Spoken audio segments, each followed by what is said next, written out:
Assalamualaikum warahmatullahi wabarakatuh. Bertemu lagi dengan saya. Mari kita belajar SKD untuk persiapan CPNS tahun 2025. Hari ini kita akan belajar TWK, teori tentang NKRI. Di sini saya akan membahas teori, bukan membahas soal-soal SKD. Oke, mari kita pelajari teori NKRI dulu.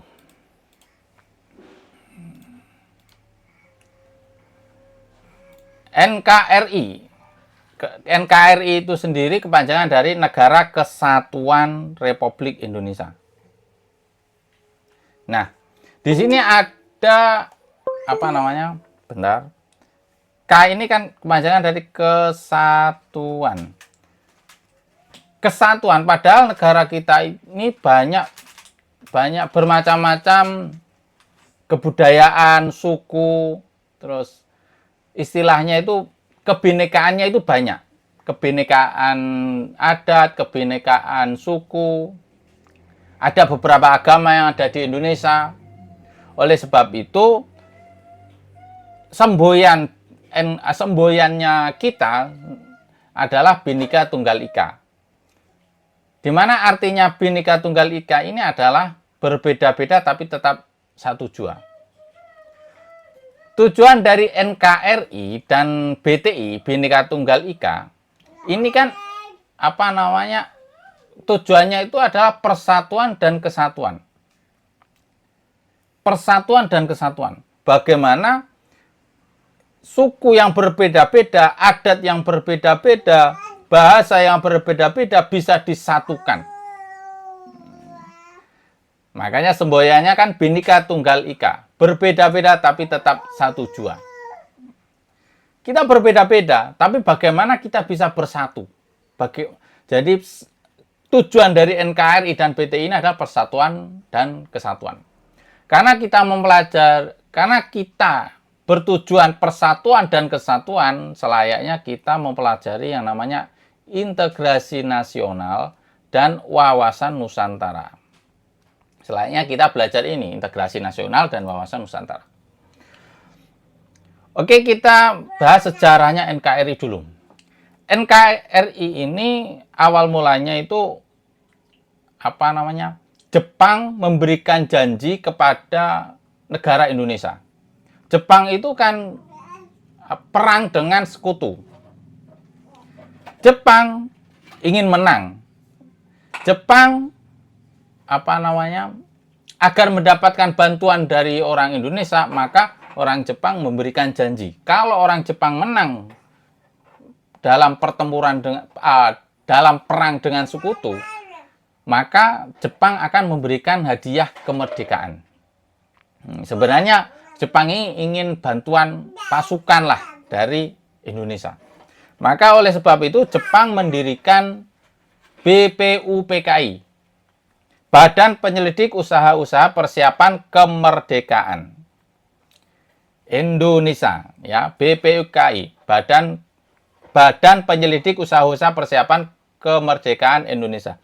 Ini terdiri dari 60 orang Indonesia, 7 orang ini dari Jepang. Nah, 7 orang dari Jepang ini hanya pengawas saja, tidak menentukan, suaranya itu tidak masuk, tidak ikut voting lah, tidak bisa menentukan cawe-cawe lah. Ini 7 orang dari Jepang ini hanya pengawas. Dari 60 orang ini BPUPKI diketuai oleh Dr. Kanjeng Raden Tumenggung Rajiman Widyodiningrat. Jadi Dr. Kanjeng Raden Tumenggung Narajiman Widyodiningrat. Ini adalah ketuanya. Kemudian pada tanggal 6 Agustus 1945 ternyata ada bom atom meledak di kota Hiroshima. Sudah mulai kacau ini orang Jepang. Bom atom meledak.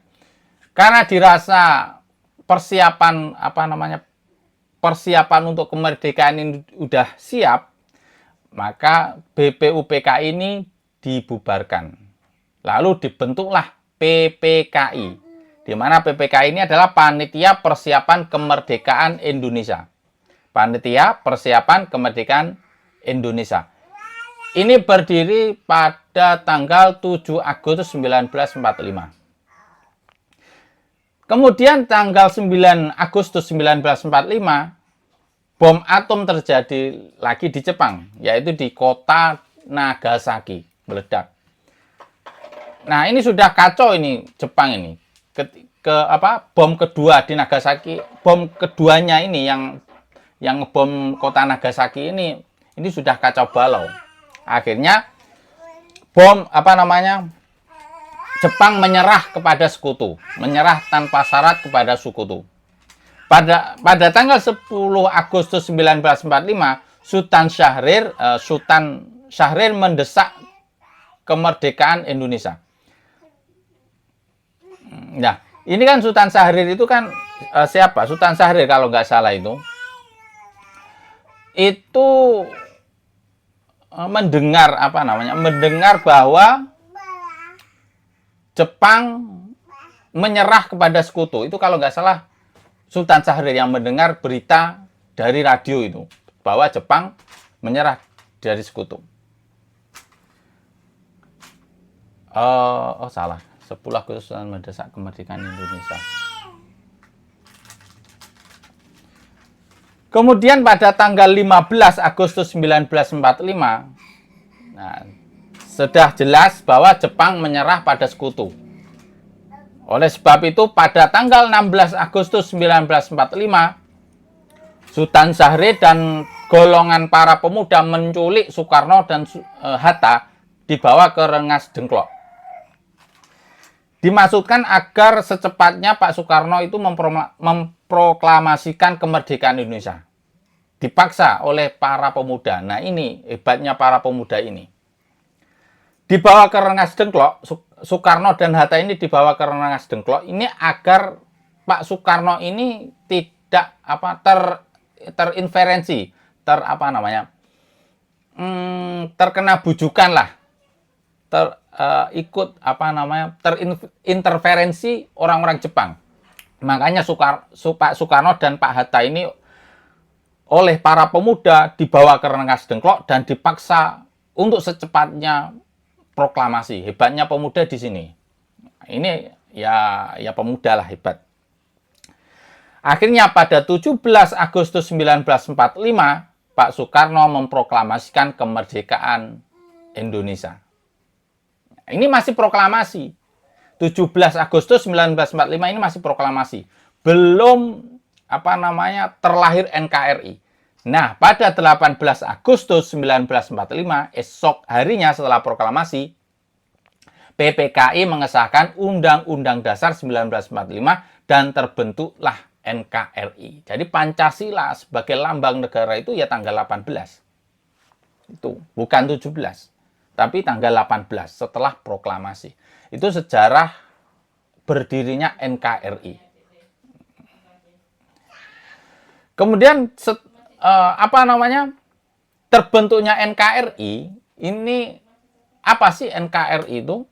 Negara Indonesia, Negara Kesatuan Republik Indonesia.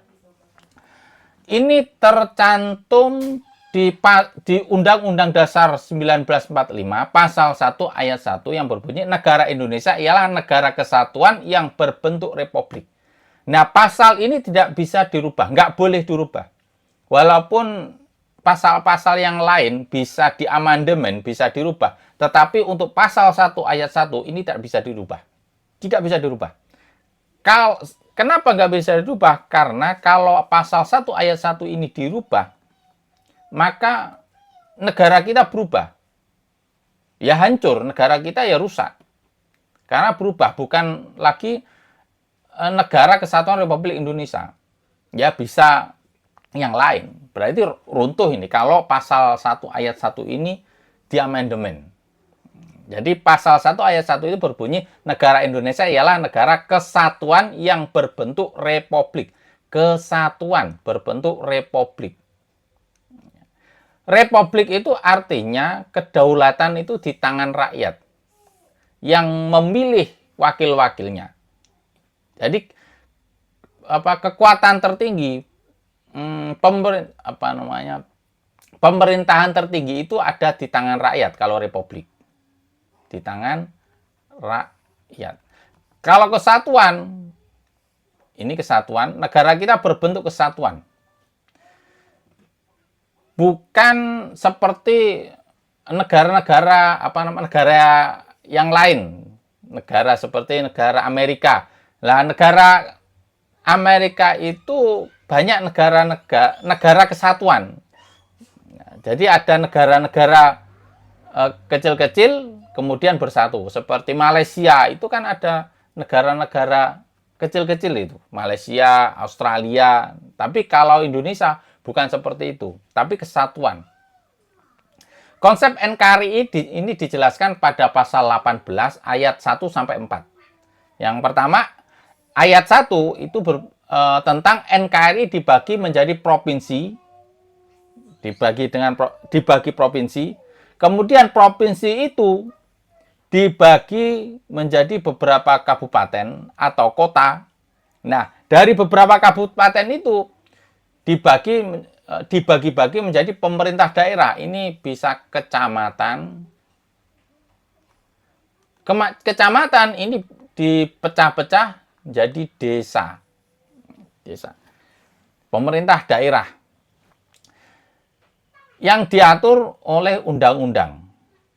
Nah, jadi NKRI itu berbentuk kesatuan. Jadi tetap tertinggi itu ya pemerintahan pusat, itu yang tertinggi, pemerintahan pusat. Kemudian pemerintahan pusat ini dibagi menjadi provinsi-provinsi. Bukan negara-negara lagi, tetapi provinsi-provinsi.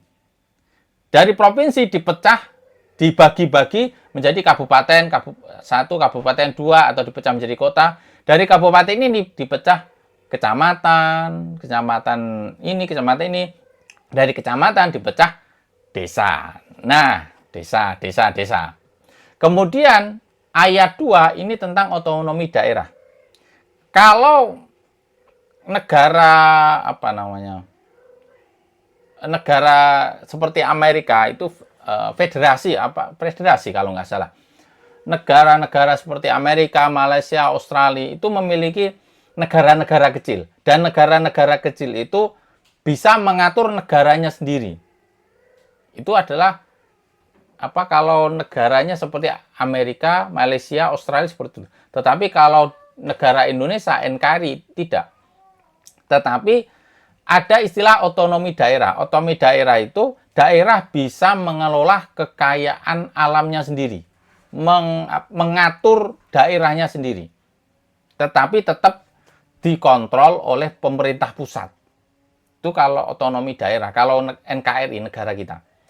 Kemudian kalau ayat 3 ini tentang DPRD, Dewan Perwakilan Rakyat Daerah, DPR daerah. Jadi daerah-daerah itu memiliki DPR masing-masing, dan DPR ini dipilih oleh masyarakat. Sedangkan ayat keempat ini pemilihan daerah. Jadi bupati, gubernur itu dipilih oleh rakyat. Yang menentukan wakil itu rakyat, dipilih oleh rakyat. Itu konsep NKRI. Kemudian tujuan NKRI itu ada dua, tujuan nasional dan tujuan internasional.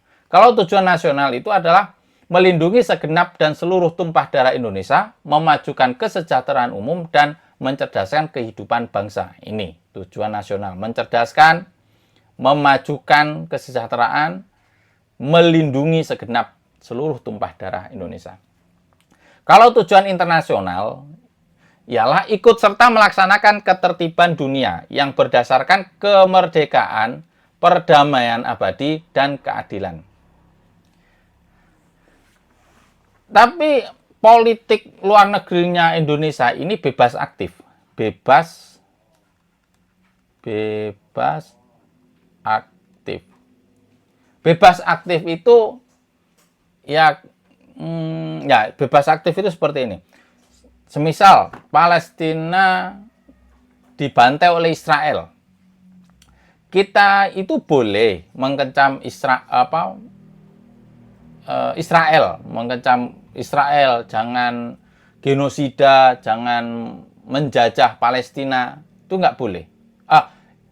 Gini saya ulangi ya, kita mengecam Israel karena genosida terhadap Palestina itu boleh, tetapi kita tidak boleh mengirim tentara ke Palestina untuk membantu Palestina. Itu nggak boleh. Kalau mengirim tentara, itu namanya bebas aktif. Kita netral, nggak ke sana juga nggak ke sini. Itu maksudnya bebas aktif. Kemudian faktor-faktor pembentuk NKRI yang pertama adalah adanya persamaan nasib.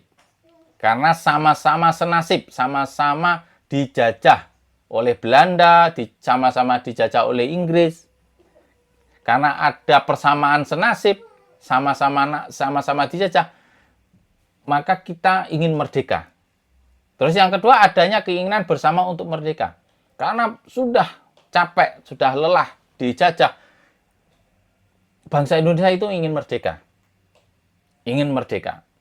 Yang ketiga, adanya kesatuan tempat tinggal. Karena wilayahnya ya wilayah NKRI itu. Ada kesamaan wilayah. Nomor 4, adanya cita-cita bersama. Mereka bangsa Indonesia itu mencita-citakan kemakmuran dan keadilan. Itu adalah cita-cita dari bangsa Indonesia. Ini adalah faktor-faktor pembentuk NKRI. Yang pertama, adanya persamaan nasib, adanya keinginan bersama untuk merdeka, adanya kesatuan tempat tinggal, yang keempat, adanya cita-cita bersama. Oke, itu pembahasan tentang NKRI. Semoga bermanfaat. Semoga di tahun ini kita lolos PNS. Al-Fatihah.